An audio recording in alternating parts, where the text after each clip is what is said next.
తాకట్లో ఉన్న మీ బంగారాన్ని విడిపించి ఆ రోజు ఆన్లైన్ రేటుకి కొంటాం. Sharma gold company. అందరికీ నమస్కారం. నా పేరు మాధురి. మీరు చూస్తున్నది సుమన్ టీవీ. మనము ప్రతి ఒక్కళ్ళు కూడా ఏ పని చేసినా కూడా ఈ రోజు మనకి ఎలా ఉండబోతుంది అని ఆ రోజు యొక్క దిన ఫలాలు మనం చూసుకుని చాలామంది ఆ పని మీద వెళ్తూ ఉంటారు. అది ప్రతి ఇళ్లలో కూడా మనం చూస్తూ ఉన్నాం. మరి అలాంటిది ఇప్పుడు మనం పక్ష ఫలితాల గురించి తెలుసుకోబోతున్నాం. అంటే మార్చి 15 నుంచి 29 వరకు ఎలా ఉండబోతుంది, ప్రతి ఒక్క రాశి వారు ఎలాంటి జాగ్రత్తలు తీసుకుని ముందడుగు వేస్తే వాళ్ళకి మంచి ఫలితాలు వస్తాయి. ఇలాంటివన్నీ కూడా ముందస్తుగానే మనం తెలుసుకోవడం వల్ల అంటే ఎటువంటి చిన్న బ్యాడ్ ప్రభావం అన్నా కూడా వాటి నుంచి మనం కాస్త దాటేయగలం అన్న ఒక నమ్మకం ఉంటుంది. కాబట్టి సో అది ఇప్పుడు మనం చేయబోతున్నాము. మరి పక్ష ఫలితాలు అందరూ సిద్ధంగా చూస్తూ ఉండండి. మరి ఇప్పుడు ముందుగా మేషరాశి వారి నుంచి అలాగే మీన రాశి వారికి ఎలా ఉండబోతుందో తెలుసుకుందాము. మరి వీటన్నిటి గురించి మనకి తెలియజేయడానికి మనతో పాటు ఉన్నారు ప్రముఖ జ్యోతిష పండితులు, శ్రీ విద్య ఉపాసకులు శ్రీమతి జయప్రద గారు. నమస్కారం అమ్మ. నమస్తే అమ్మ. శ్రీమాత్రే నమః. అమ్మ, ప్రతి ఒక్కరు కూడా వెయిట్ చేస్తూ ఉంటారు దిన ఫలితాలు, అలాగే పక్ష ఫలితాలు, మాస ఫలితాలు అని చెప్పేసి. అయితే మనకి ఇంకా మన క్రోధినామ సంవత్సరం వెళ్ళిపోతూ ఆఖరిగా వచ్చి ఈ పక్ష ఫలితాలు ప్రతి ఒక్క రాశి పైన ఎలాంటి ప్రభావం చూపించనుంది అన్న విషయాలు తెలుసుకోవాలనుకుంటున్నాము. గ్రహాలన్నీ కూడా ఎక్కడెక్కడ ఉన్నాయో తెలుసుకుందాం. ఎందుకంటే మనకి రాశి ఫలాలు అనేది మనం ఎప్పుడు కొన్ని చూసుకోవాల్సిందంటే మనం మాస ఫలితాలు కానీ, పక్ష ఫలితాలు కానీ, వార ఫలాలు కానీ ఇవన్నీ ఎందుకు చూసుకుంటామంటే వార ఫలాలు వచ్చి చంద్రుడి ప్రభావం, చంద్రుడు ఎక్కడెక్కడ ఏ రాశిలో ఉన్నాడో చూసుకుంటే ఆ వారం అంతా ఎలా ఉంటుంది అనేసి. ఎందుకంటే ఆయన మనకారకుడు, మనసు ప్రశాంతంగా ఉంటే కదా ఏ పనైనా చేయగలుగుతాం. అందుకని ఈ వార ఫలాలు చూస్తాం. ఈ పక్ష ఫలాలు అనేది ఏంటంటే సూర్య భగవానుడు, రవి భగవానుడు 10-15 రోజులు మారిపోతుంటాయి. అంటే నెల రోజులకి మారుతూ ఉంటాడు ఆయన. 30 రోజులు తిరుగుతాడు ఆయన ఒక రాశి నుంచి ఒక రాశికి. అయితే మనకు వచ్చినప్పుడు ఏమవుతుందంటే 15 రోజులకి ఒక రాశి, 15 రోజులు ఒక రాశిలో ఉంటాడు ఆయన. ఓహో. ఒకే రాశి 30 రోజులు కనిపించడానికి, ఒక రాశి 15 రోజులు, మళ్ళీ 15 రోజులకి ఒక రాశి మారిపోతుంది. అంటే మామూలుగా 30 రోజుల డిగ్రీ ఆయనది, కానీ మనకు వచ్చి చూసుకున్నప్పటికీ 13-14 తారీఖు నుంచి మారుతుంది అనమాట. మనకి నెల ఏంటి 1వ తారీఖు నుంచి 30వ తారీఖు. అక్కడ వీళ్ళు సూర్య భగవాన్ మారేది ఏంటి, ఇప్పుడు మనకి మామూలుగా చూసుకుంటే మకర సంక్రమణం అంటే ఏంటి, మకర రాశిలో 14వ తారీఖు సంక్రాంతి వస్తుంది. అక్కడ రవి ప్రవేశిస్తారు మకర రాశిలో. సో అక్కడ ఉత్తరాయణ పుణ్యకాలం వస్తుంది. అంటే ఇక్కడ ఏమైంది, రవి వచ్చింది కరెక్ట్గా నెల రోజులకి ఆయన అక్కడ ఉంటాడు రాశిలో. అయితే ఆయన వచ్చింది ఇక్కడ 14వ తారీఖు వచ్చాడు. ఇప్పుడు మనకి 15 రోజులు అయిపోయిన తర్వాత వచ్చాడు ఆయన. అలా ఏంటంటే ప్రతి రవి ఈ పక్ష ఫలితాలు ఎందుకు చూసుకుంటాం అంటే రవి ఇలా మారుతుంటారు కనుక ఇలా మారినప్పుడు ఏమవుద్ది, ఒక రాశి మన ముందు ఉండొచ్చు, ఒక రాశి వెనక ఉండొచ్చు ఆయన.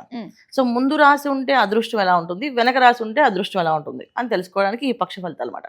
సో మాస ఫలితాలు వచ్చేప్పటికి ఏమవుతుంది, బుధుడు, కుజుడు, శుక్రుడు వీళ్ళు కూడా మారుతారు. ఈ 4 గ్రహాలు మారడం వల్ల ఈ మాస ఫలితాలు అనేది చూసుకుంటుంటాం. ఎందుకంటే మన బుద్ధినిచ్చేవాడు బుధుడు అండ్ ఏ పనైనా చేయాలి అంటే మొండు ధైర్యాన్ని ఇచ్చేది కుజుడు అండి. ఒక పని చేయాలి అంటే ఒక కోరిక ఉంటేనే చేస్తాం, అసలు పని ఎందుకు చేయాలి ఆ రీజన్ ఇచ్చేవాడు శుక్రుడు. సో ఈ 4 గ్రహాలు కదిలినప్పుడు ఈ మాసం అంతా ఈ పనులు అవుతాయి, ఈ పనులు అవ్వవు చెప్పండి మాస ఫలితాలు. ఈ విధంగా మనం చూసుకుంటాం కనుక ఈ మాస ఫలితాలు, పక్ష ఫలితాలు, వార ఫలాలు. అయితే మనం ఈ పక్ష ఫలాలు ఎందుకు చెప్పుకుంటాం అంటే ఈ మాసంలో గ్రహాలన్నీ కూడా మీనరాశులు ఎక్కువగా ఉన్నాయి. అన్ని రాశుల కంటే ఒక్కొక్క రాశిలో ఒక్కొక్క ప్లేస్లో ఉండేవి, కానీ ఈసారి ఏంటంటే షష్టగ్రహ కూటమి అనేది వస్తుంది కనుక మనకి. సో అన్ని గ్రహాలు ఒకే ప్లేస్లో ఒకే రాశిలో ఉండడం వల్ల మ్యాక్సిమం గ్రహాలు మీనరాశిలోనే రవి, బుధుడు, శుక్రుడు, రాహు ఈ 4 మీన రాశిలో ఉన్నాడు. తర్వాత గురువు వృషభ రాశిలో ఉన్నారు, మిథున రాశిలో కుజుడు ఉన్నారు, కుంభరాశిలో శని భగవాన్ ఉన్నాడు.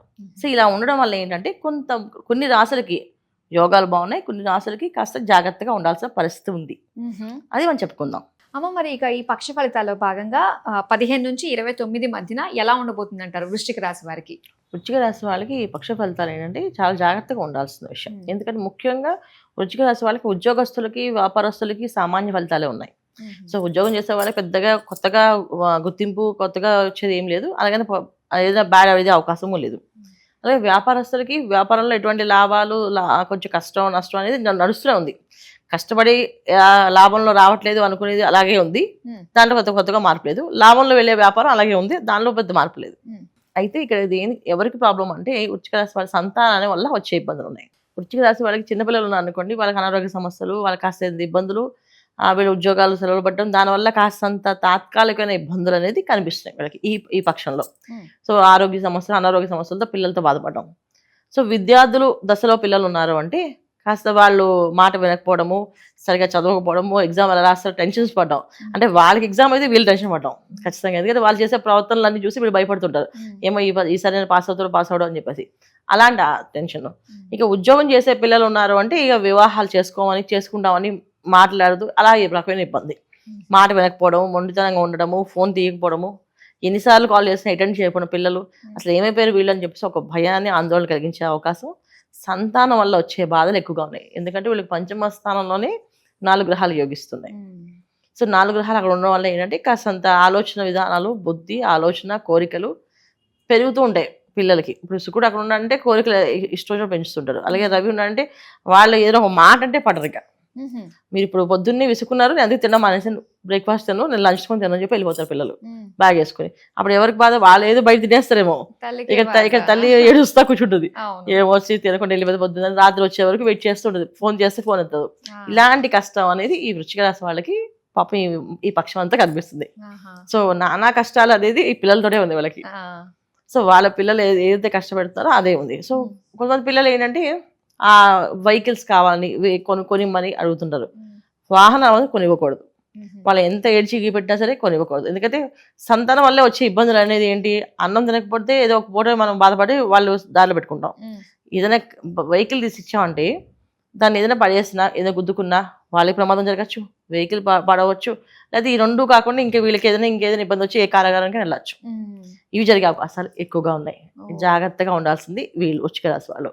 సో వీళ్ళు వెళ్తారా అనేది కాకుండా ఈ సంతానం వల్ల వెళ్ళే అవకాశాలు ఉంటాయి. సో ఒక రోజంతా కోర్టులో ఫైన్ కట్టమని చెప్పారు, అబ్బాయి కోసం వీళ్ళు ఉండాలని వెయిట్ చేస్తుంటే అయిపోయినట్టే కదా, వీళ్ళు కూడా వెయిట్ చేస్తుంటే కదా, కర్మ ఇలాగా వచ్చింది వాళ్ళకి. అలా జరిగే అవకాశం ఉంది కనుక ఈ పక్షం జాగ్రత్తగా, పిల్లల విషయంలో జాగ్రత్తగా ఉండడము, పిల్లలతో చాలా జాగ్రత్తగా మాట్లాడడము, వాళ్ళు ఏ జరిగినా కాస్త ఈ 15 రోజుల తర్వాత అడగంటారా, ఏదైనా ఈ 15 రోజులు ఏమనకండి, ఏమడిగినా అవ్వదు అని చెప్పి నాజుగా చెప్పి తప్పించుకోవడం, అలా చూసుకుంటూ ఉండడం. చిన్న పిల్లలు ఉన్న వాళ్ళు కాస్త ఎక్కువగా బయట తిప్పకుండా కాస్త ఇంట్లో జాగ్రత్తగా ఉండడం, ఇంటి పట్టునే కాస్త ఉండడము, వాళ్ళకి కొంచెం మంచి సౌకర్యంగా ఇంట్లో పిల్లల్ని చేసుకోవాలి. ఎందుకంటే వాంతులు, విరోచనాలు అలాంటి చిన్నపిల్లలకైతే విపరీతంగా జరుగుతుంటాయి. అది ఏమీ ఉండదు, భయం వచ్చేస్తే అన్ని టెస్టులు చేపిస్తుంటారు, ఏం టెస్ట్ చేపిస్తున్నా ఏం లేదని చెప్పేసి. కానీ పిల్లలు ఆటోమేటిక్గా వామిటింగ్స్ చేసుకోవడం, కక్కడం అనేది జరుగుతుంటుంది. సో ఇప్పుడు క్రోధినామ సంవత్సరం కాస్త ప్రభావం ఉంటుంది కదా, వెళ్ళిపోయేటప్పుడు ఆ ప్రభావం అనేది కాస్త జీవరాశులు అన్నిటి మీద ఉంటుంది. సో ఈ జీవరాశులన్నీ తట్టుకునే శక్తి కొన్ని ఉండవు కనుక బయటకు వచ్చేస్తుంటాయి. చిన్నపిల్లలకి ఆ తత్వం ఉండదు కనుక వాళ్ళు కూడా బయటకు పడతారు. ఇప్పుడు మనకు వచ్చిందంటే ఆ రోజంతా చికాగ్గా ఉంది, కొంచెం అన్ఈజీగా ఉంది, మనం ఎవరితో మాట్లాడుకుని మనమే కంట్రోల్ చేసుకోగలుగుతాం. కానీ చిన్నపిల్లలకి ఏం కంట్రోలింగ్ వస్తుంది, వాళ్ళకి ఏం తెలియదు పాపం, ఎందుకు ఏడుస్తుంది, వాళ్ళు ఏడుస్తూనే ఉంటారు, వీళ్ళకి అర్థం కాదు ఎందుకు ఏడుస్తున్నారు. ఇలాంటి బాధలు పడే అవకాశం ఈ వృశ్చిక రాశి వాళ్ళకి ఈ పక్షంలో ఉన్నాయి తప్ప మిగతా ఏమి ఇబ్బందులు లేవు.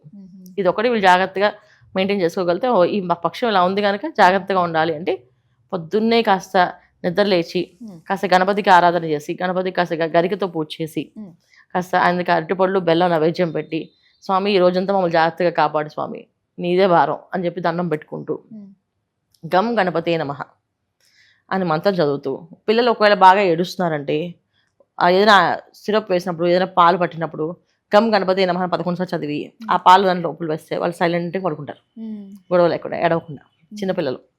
సో పెద్దవాళ్ళు ఎవరైనా ఉంటే గం గణపతి నమః అని విభూతితో జపం చేసి ఆ విభూతి బొట్టు పెట్టి పంపించాలి బయటికి విద్యార్థులకి. ఎవరైనా పిల్లలు బయటికి వెళ్ళి ఎగ్జామ్స్ రాయాలన్నా, ఏదైనా ఆఫీస్కి వెళ్తున్నారన్నా ఈ వృశ్చిక రాశి వాళ్ళు ఏం చేస్తుంటే గం గణపతి నమః అనే మంత్రం విభూతితో చేసుకొని, లేదా అమ్మాయిలు ఉంటే కుంకుమతో, మగవాళ్ళు చేస్తే విభూతితో చేయాలి, ఆడవాళ్ళు చేస్తే ఈ మంత్రాన్ని కుంకుమతో చేయాలి. సో చేసి ఆ కుంకాన్ని పెట్టుకోవడం లేదా విభూతిని పెట్టుకోవడం చేస్తూ ఉంటే ఎటువంటి ప్రమాదం జరగకుండా ఇంటికి వస్తారు క్షేమంగా.